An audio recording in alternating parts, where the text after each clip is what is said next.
Monsieur le Président, honorables membres du jury, chers contradicteurs, peuple de l'UPEC, je tiens tout d'abord à remercier l'association AD Process pour le choix de cet extravagant et complètement à mon âme égard insensé choix du sujet. Peu importe la façon dont la page se tournera aujourd'hui, mon vocabulaire sera enrichi. Je vous remercie. Le cahier est-il à la page? Il m'a bien fallu une bonne semaine pour comprendre. Je sais, je suis un peu blonde et cela ne facilite pas la tâche.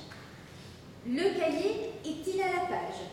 En devant défendre la position négative, trois hypothèses se posent à nos yeux. Première hypothèse, le cahier n'est pas à la page, car finalement, de quelle page parle-t-on? Deuxième hypothèse, le cahier n'est pas à la page, car ce sont les pages qui constituent le cahier, pas l'inverse. Troisième hypothèse, être à la page signifie une expression. J'ai donc amené des recherches et j'ai appris l'origine de cette expression française « être à la page ». Et je me permets d'apporter quelques précisions, car cela a été fait d'une façon très médiocre par mon contradicteur. L'origine de cette expression est débattue. De la page empruntée du latin pagina, au sens de treille, puis au sens figuré de colonne d'écriture, nous arrivons à la métonymie feuille.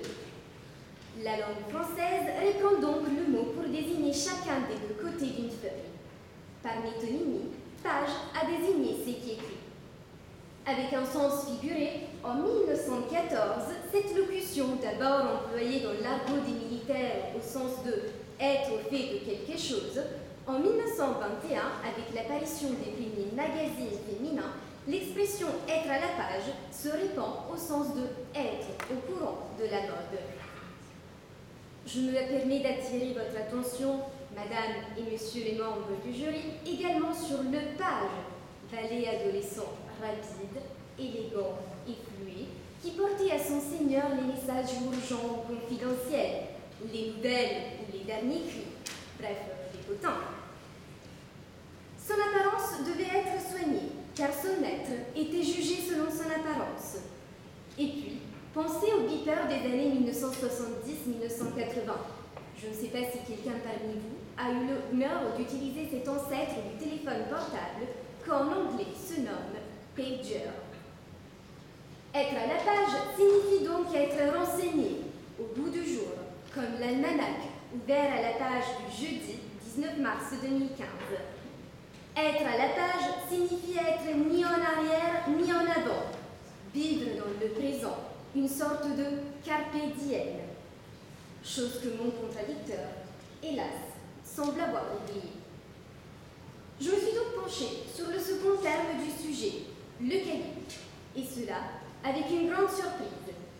J'ai eu beau à chercher en long et en large en travers, le seul cahier qui me vient à l'esprit m'évoque cette période critique, traumatisante sous certaines facettes, mais également excitante de la vie de chacun d'entre nous. Une période très étendue également pour certaines mères, qui deviennent miraculeusement des femmes libérées dès la première heure. Une période où certaines familles qui subissent de plein fouet les conséquences de l'économie contemporaine cherchent désespérément des moyens pour ne pas se ruiner, sachant que, chiffre à l'appui, le panier moyen consacré à cette période s'élève aux alentours de 400 €. Il s'agit bien sûr de la rentrée des classes. Quand j'y pense, cela me donne des frissons sur le dos. À mes parents et à leur portefeuille, sans doute un petit peu moins. C'était une période très difficile, j'en garde des souvenirs amers. Pour me remettre à la page, j'ai donc décidé de poursuivre mes recherches sur des sites spécialisés comme troussecartable.fr, où j'ai appris avec grand stupeur qu'en France, on est susceptible de vous imposer une liste de fournitures scolaires de telle manière. Je cite. Un cahier de jour, format 24 x 32.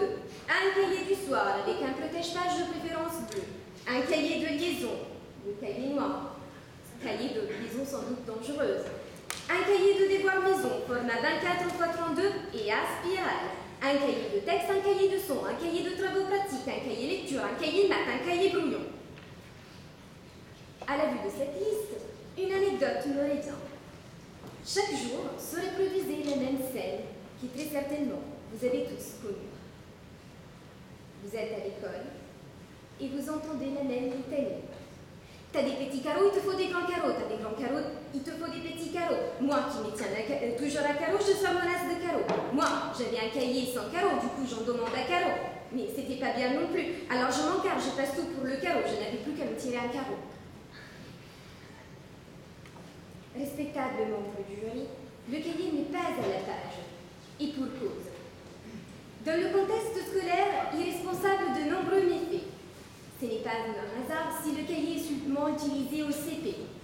Cela devrait être bientôt changé au vu des actuelles propositions en matière d'éducation.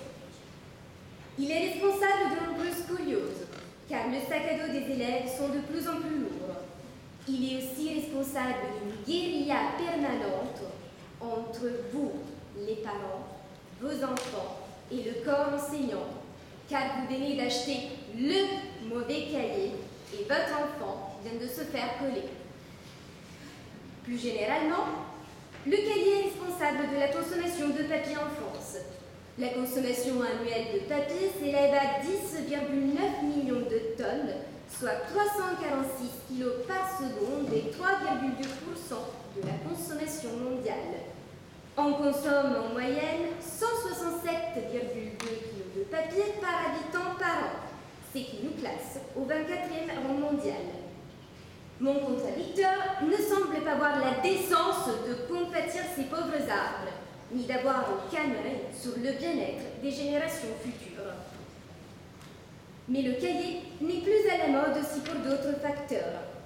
Regardez attentivement lors du prochain cours d'amphithéâtre combien de cahiers et d'ordinateurs peut-on compter.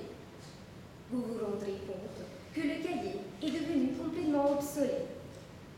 Je me permets dans ces cas-là, avec un petit peu d'improvisation, de rebondir sur ce que mon contradicteur vient de dire. Cher contradicteur, pour vous, le cahier est à la page, l'ordinateur ne l'est pas, car la batterie peut vous planter. Et bien, je sais peut-être un petit peu pour aussi, mais je vous invite à ramener un chargeur la prochaine fois. Par la suite, vous dites que l'ordinateur plante mystérieusement la veille du partiel de droit administratif.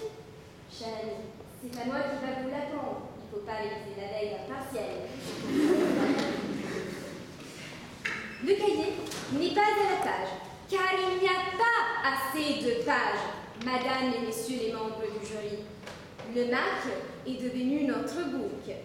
Notre face est dans le book, notre nouveau journal intime. Et chers contradicteurs, peu importe que l'iPhone 6, les plus bons souvenirs restent en cœur. Même le livre est devenu désuet, ayant été remplacé par des livres numériques, tant et si bien que certains libraires ont dû faire face au phénomène et vendre à côté de la version papier, la version numérique. Les journaux sont en concurrence avec les réseaux sociaux.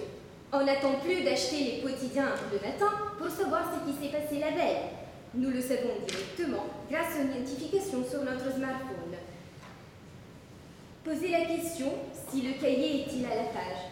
C'est complètement dépassé, obsolète. À l'ère du 2.0, c'est comme si on vous demandait si le cinéma parlant est plus à la page que le cinéma muet, à l'heure où les lunettes 3D sont dépassées par la 4D. Nous ne pouvons plus ignorer l'importance d'une correcte alphabétisation informatique. Nous nous devons éduquer à l'utilisation des nouvelles technologies informatiques, de la même manière pendant laquelle nous nous sommes éduqués à lire et à écrire.